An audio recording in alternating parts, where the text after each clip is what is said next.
Good afternoon or good morning, depending on where you're calling in from. My name is Joel Biddick, and I have more than 20 years of experience in the enterprise performance management space, both as a client in FP&A and assisting more than 200 clients teaching, modifying processes, deploying, and maintaining EPM environments.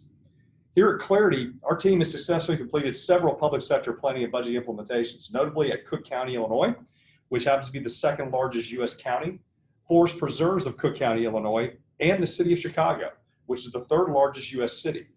We'll certainly be speaking from that wealth of knowledge and experience today. So I want to welcome you to our webinar about enhancing and maintaining your Oracle Hyperion public sector applications. Recognizing that every good meeting has an agenda, here's a roadmap for our discussion points today. Following a brief introduction of a few key cogs in our EPM practice, I'll succinctly touch on who is Clarity, and then turn it over to our key presenter, Chris Howard, who walks through some of the Oracle PSPB enhancements, common maintenance issues, and an intro into services we have to offer around both coverage areas, followed by some Q&A. So if you can please raise your hand through the Zoom meeting functionality, and we'll open up a line for you, or you can type in a question and we'll address those at the end. So here's a few members of our team to meet. As I mentioned earlier, I run our account management and engagement with new and existing clients.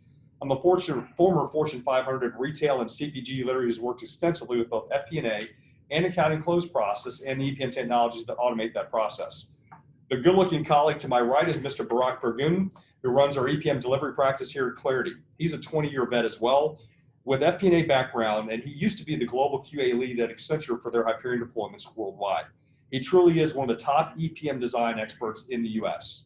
And last, but certainly not least, Mr. Chris Howard. Chris is a manager in our practice with extensive experience working with clients across multiple EPM product sets and multiple industries. He brings incredible knowledge and professionalism to every client he engages with, and he'll be leading a majority of the presentation today. These next three slides will provide a brief overview of our firm, and then we'll dive into the meat of the presentation. So Clarity Partners is a 14-year-old Chicago-based management and technology consulting firm with over 250 projects across the public sector and private sector spaces. And the amazing metric here is that we've completed all of these projects with a 100% success rate. So if you're an SI or if you're a client in this industry that has worked with SIs, you know that's extremely rare in this space to have that kind of metric. As you can see, the growth and achievement awards that are captured there to the right are born out of that client-focused success. Additionally, we are a very diverse firm. We're certified as a BEP, DBE, and MBE, which is a minority business enterprise in several US states. We fully believe the diversity of our employees provides strength of experience and knowledge engaging with our clientele. And lastly, about Clarity, here's a few of our key public sector and higher ed clients we've successfully completed as projects as a firm over the last 5 years. In presentation circles, this is typically affectionately referred to as the NASCAR slide. And we're happy to discuss any of these with you with questions at the end. As I mentioned earlier, Mr. Chris Howard, who's doing the balance of the presentation. He's a rising star in the EPM space, and I'll turn it over to him to walk us through the material. Thanks, Chris. Great. Thanks, Joel, for that introduction. Welcome to everybody on the phone. Appreciate you joining us today. As Joel said, you will have me for the remainder of today's webinar.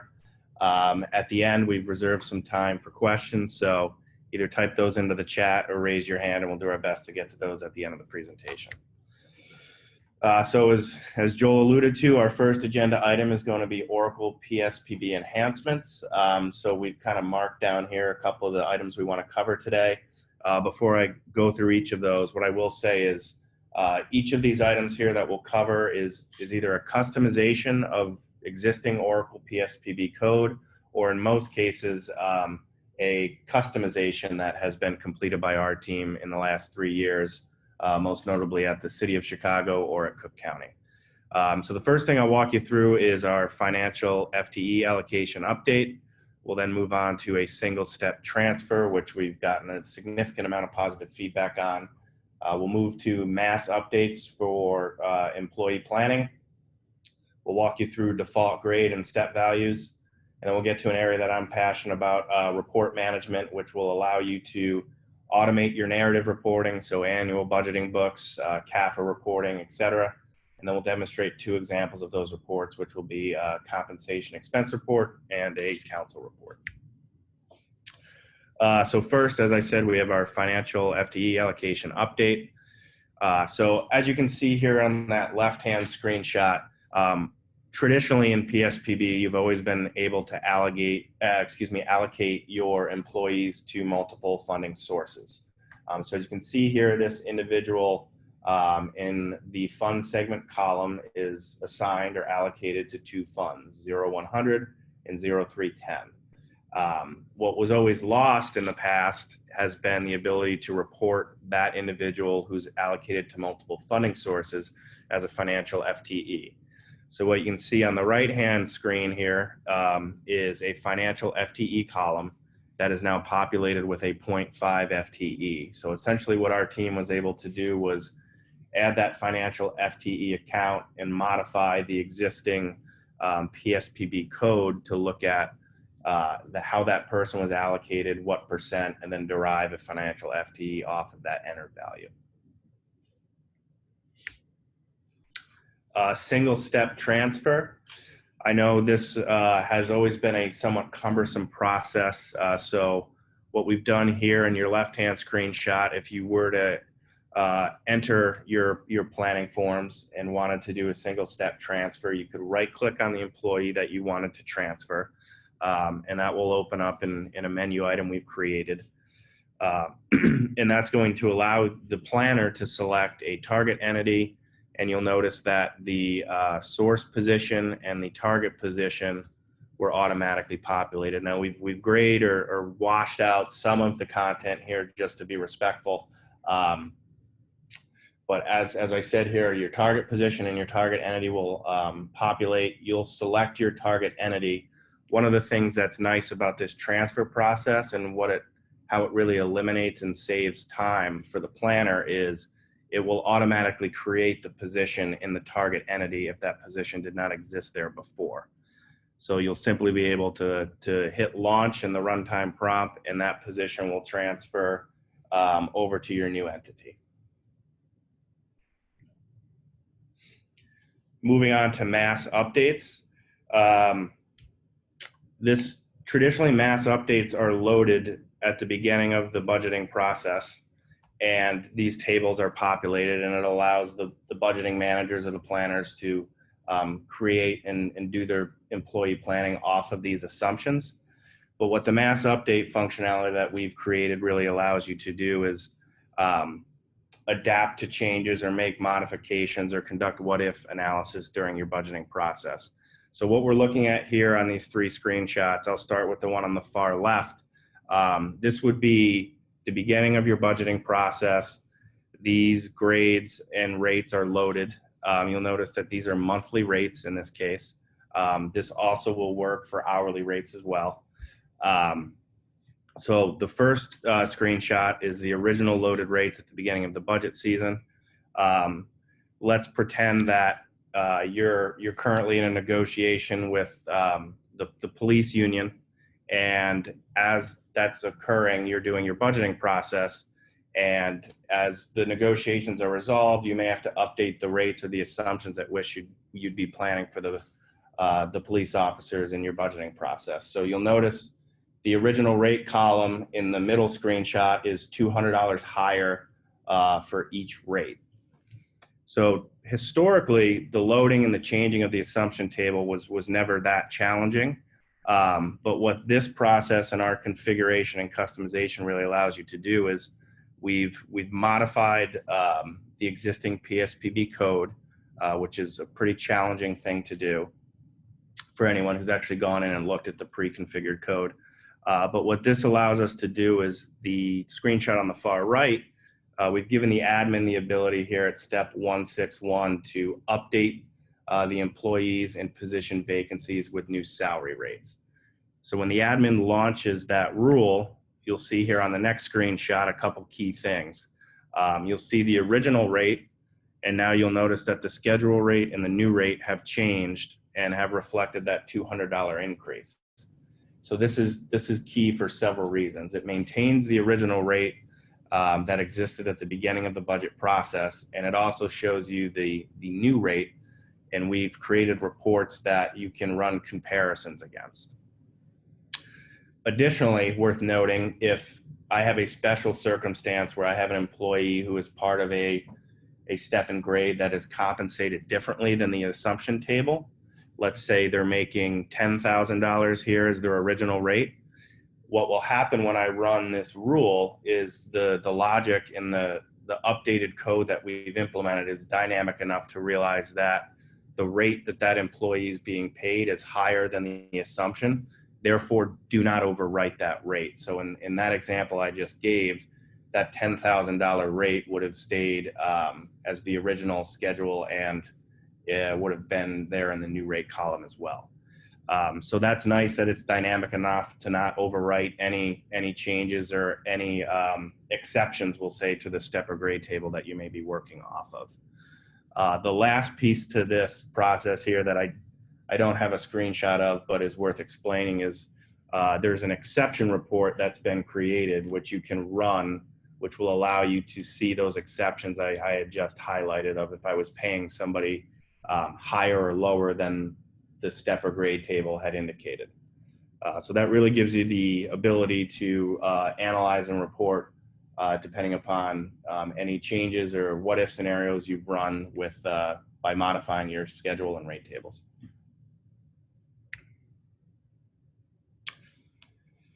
Moving on to default salary grade and step rate values. These definitions here are traditionally loaded through ODI at one of our existing clients. But the purpose of this customization is a lot of times budget managers and planners will not have the insight into what the correct step or grade should be based on a job title. So what we've done here is loaded in the assumptions that says if Chris is this title, his step and grade should be this amount. So this really helps the budget planners gain an understanding of the correct intersection of salary grade and step based on position. So we've automated the load of this process, and it really does simplify how the planner interacts with adding new positions or to be hireds. So it really will help pre-populate a lot of those values for them that they may have either entered incorrectly in the past or had to reach out to somebody in the central budget office to get kind of insight into what the correct step and grade should be. So moving on here to our compensation expense report. This is just an example of one of the reports that we've created. Pretty straightforward here. As you can see, we have mayor's recommendation and salary wages up above. That's for all funding sources. And then down below, you can see that broken out by department. So just kind of an example here of how you can slice and dice and report different compensation expenses. This one's a favorite of mine here. So traditionally in the public sector, there's a lot of amendments and a lot of changes as we go through board approved versions and kind of different approval steps of the budgeting process. So what you can see here is we have a strike and an add column.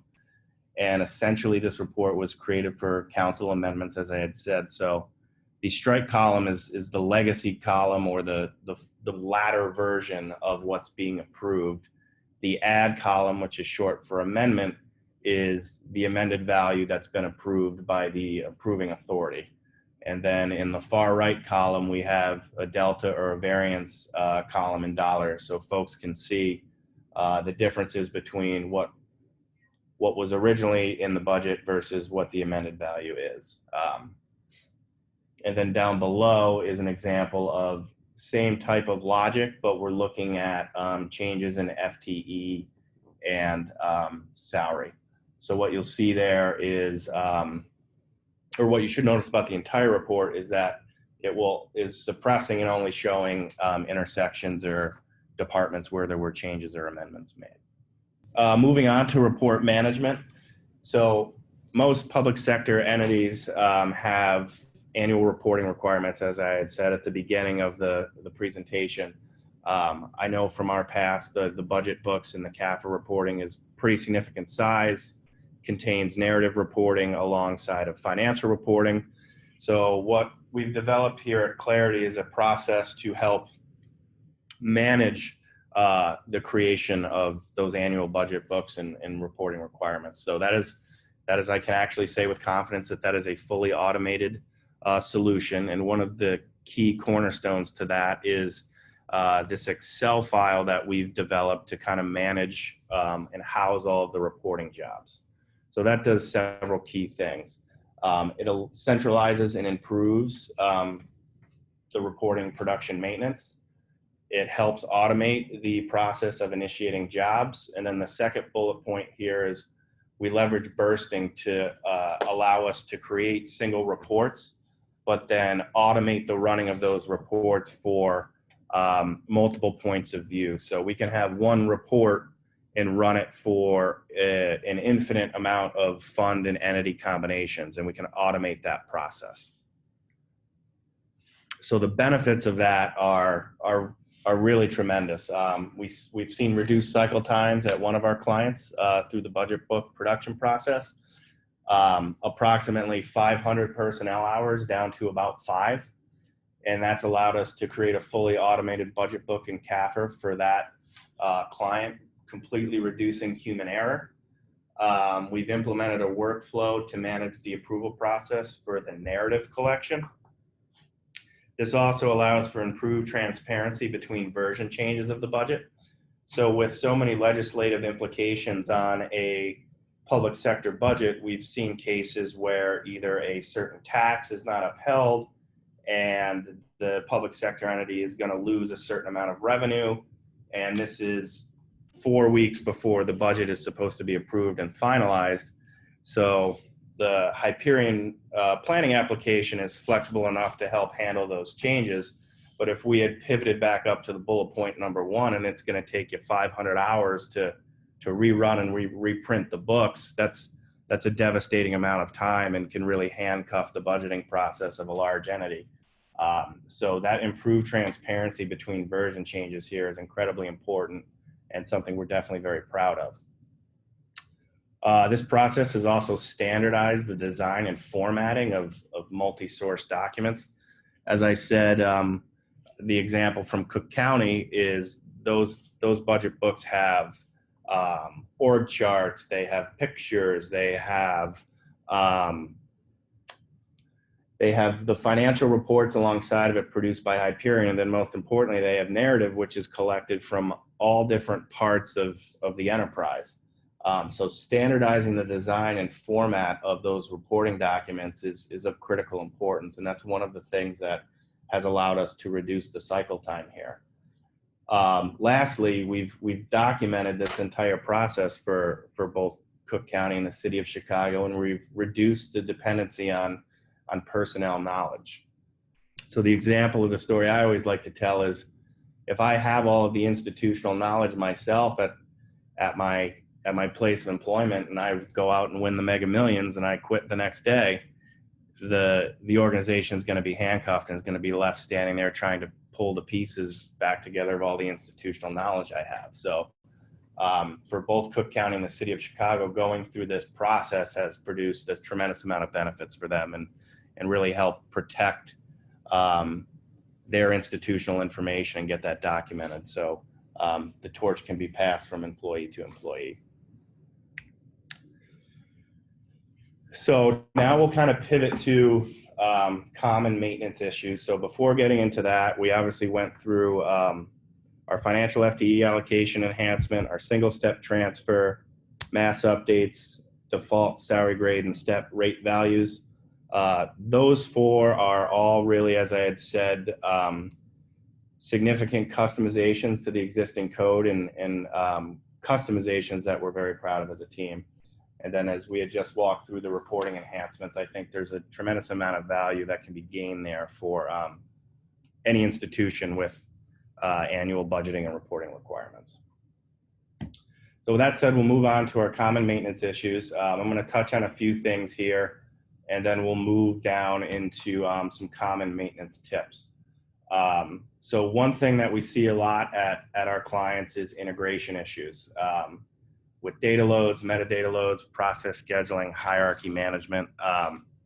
Some examples of that I can speak to personally are the business process will evolve at a client. They'll have Hyperion or PBCS implemented for 3-4 years. As the functional process changes, the downstream impact of those functional changes may not always be taken into consideration. And that can impact each one of those 4 bullet points there under integration issues that I touched on. So there are ways to mitigate that risk. One of them is definitely making sure you have those processes documented. And then again, I'll touch on here towards the end of this some of our services that can assist and help walk you through these processes. Another thing that we see a lot of are oversized applications. There are ways with ASO reporting cubes and S-based applications, if you're in an on-premise environment, to archive historical data to help improve application performance. That's something I actually just finished doing for a current client of mine. And I'll touch on that on the next slide with some tips. Another common issue we're seeing is LCM business rule issues. So essentially what will happen is folks will go to LCM their business rules, and they will LCM those up from, we'll say, dev to production. And what they won't do, or what they may forget, is I have to also LCM my calc scripts along with that. So if you're LCMing just your business rules, you're not gonna have the rules run correctly. And when you go into Calc Manager and actually open those business rules up, you're not gonna see any syntax or any VB script until you bring up your calc scripts along with that. We also just completed an upgrade for one of our customers. They went from 11.123 to 11.124.900. So a couple things about that right now for those folks out there that are kind of weighing the on-premise software versus the cloud software. Right now, kind of the messaging that's in the marketplace is that Oracle's going to release a version 11.2 at some point this year. That is supposed to be supported through 2030. A couple things that we learned going through the 124.900 upgrade. 2 big things are there's no application homepage anymore. When you log in, you'll see just kind of a blank page with just your traditional menu items up top. So the first time you log in, you navigate, you open up a planning application. You can set your preferences to either open to one of your Hyperion applications or open to the reporting repository. The biggest thing from my perspective that happens when you upgrade to the 900 release is the loss of the Hyperion Financial Reporting Studio client. So what you have when you do that upgrade to the .900 is you have a web version of the traditional Reporting Studio. And I know we've all probably experienced frustration with the Reporting Studio client, but if your experience is anything like mine, you've probably developed a workaround for most of the bugs or quirks within the Reporting Studio client. And I can tell you from my experience that the Web Studio client has some different quirks, all of which you kind of need to reinvent new workarounds or solutions to. So just 2 big things to kind of be aware of from a change management perspective and a user/admin perspective there if you're looking to go to the 900 upgrade to the 900 release. Obviously, the last bullet point here applies to only those of you folks who have on-premise Hyperion Planning installed. And those are infrastructure issues of upgrades and patches and making sure that you know, your version is current, you're in line with having the ability to have Oracle work on defect fixes, provide you support. Right now, if memory serves, and I believe the 900 release is going to be supported through December of 2020. Obviously, those dates and things can change a little bit. But one thing, if you are on premise, that you'll want to keep in mind is making sure that you've got your versions up to date so you can get support from Oracle should you need it. Common maintenance tips. One thing I've experienced with a client of mine is we have 2 planning applications, and one for employee planning, one for operating budget planning, and they're both on the same S-based server right now. So we've had a couple instances of where S-Base will have to be restarted, and that's obviously never an ideal situation, especially when folks are in the heat of their budgeting cycle. So what we've done for that client is we've actually added an additional S-Base server. So each application has a dedicated S-Base server. There's no impact to the end user. The workspace URL is still the same. The smart view URLs are still the same. You may just see one extra little S-Base node that you can drill into when you're connecting, but no real impact to end users and a significant gain on performance. Another tip for clients that have had Hyperion Planning or PBCS for a significant amount of time is you might want to think about archiving your historical data. One way to do that is with reporting cubes or ASO cubes. The downside to that, or the one thing that people may not realize from time to time, is that if you do use an ASO cube to archive historical data, your hierarchies are going to be locked at the point in time of which you did the archiving process.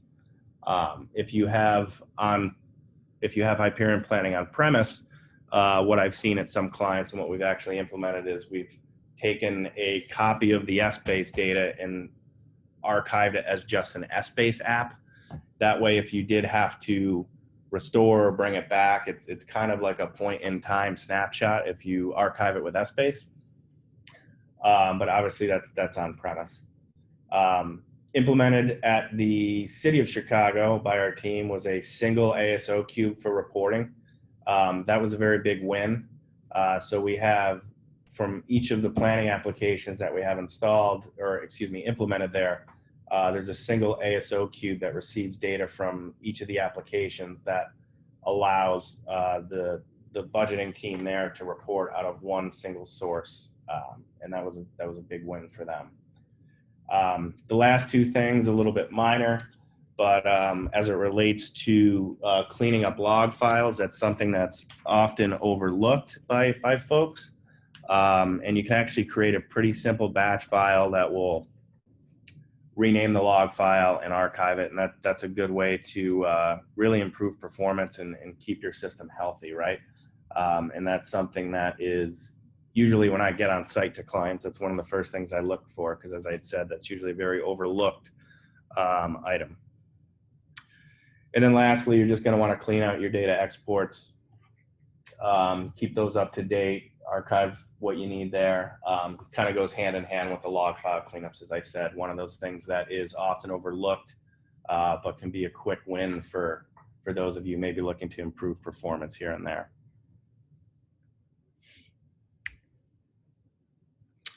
Moving on to Clarity's EPM services. So hopefully, as we went through, the PSPB enhancements, the common maintenance issues, and some tips and tricks for some quick wins, hopefully you were thinking, wow, how do I implement that at where I work? How do I get that done? How do I achieve that, et cetera?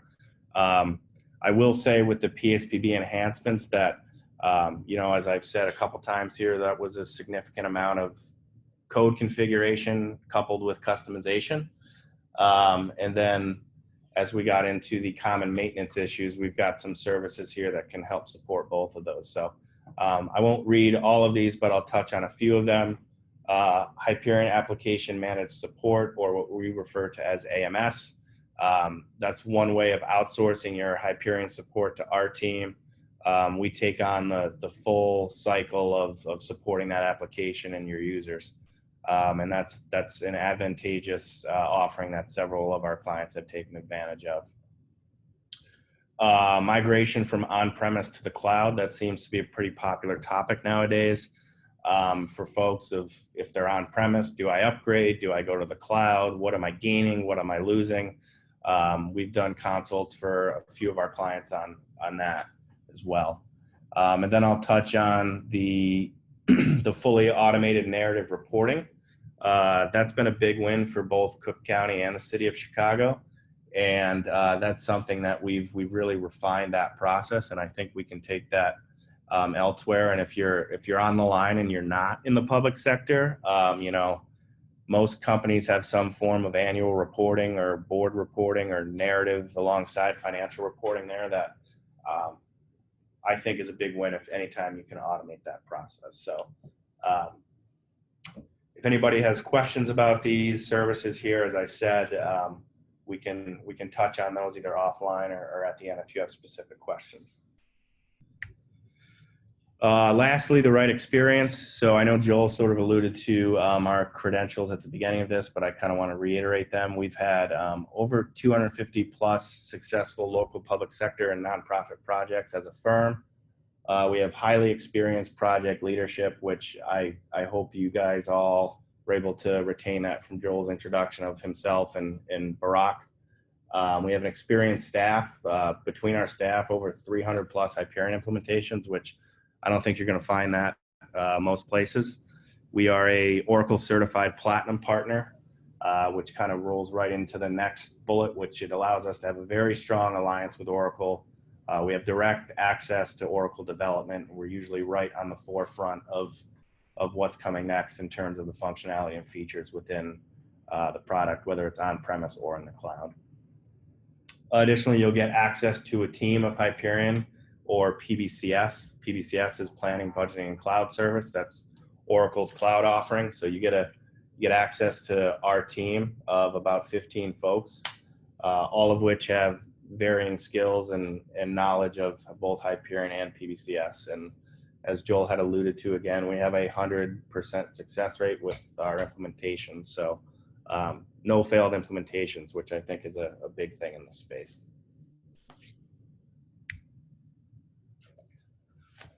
And that kind of brings us up to the Q&A here. So Taylor, can you kind of send me over the questions that we may have? Perfect. So it looks like we have two questions right off the bat here. So the first question is from Steve in Florida, and Steve wants to know if does PSPB exist in the cloud?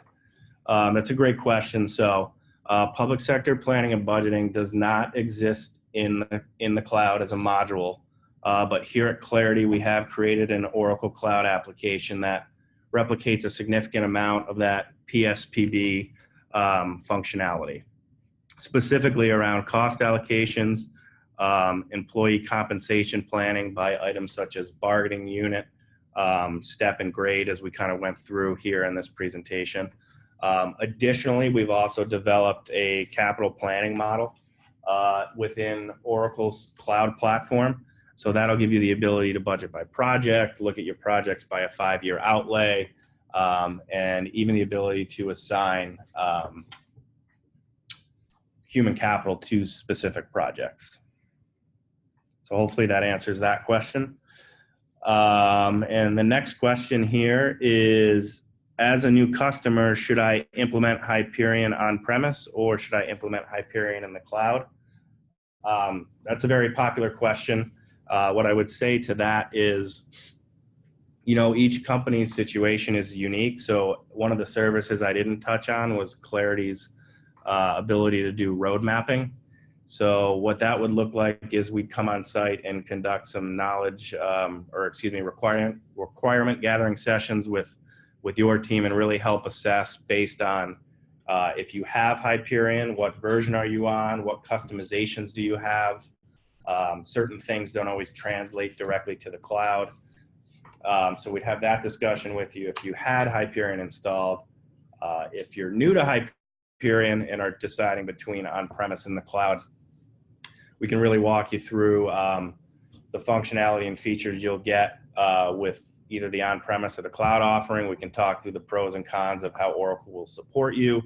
And additionally, one of the big things where you may gain some functionality or may need to consider on-prem is how you want your data stored, or what type of integrations you need. But I'd say 99% of that now, you know, we can look to figure out the best way to assess that for your firm. And I think that's it for questions. So with that said, I really appreciate all of you joining us today for this webinar. Hopefully you found it helpful. You should be getting the ability to download the deck, I believe, at the conclusion of this. And additionally, we will be putting this recording on our website. So Should you want to get a hold of us individually, if you want to ask more specific or pointed questions, here are our emails and phone numbers, and all three of us would be more than happy to spend time and speak with you. So wherever you tune in from, I appreciate it, and I hope you have a great day. Thanks.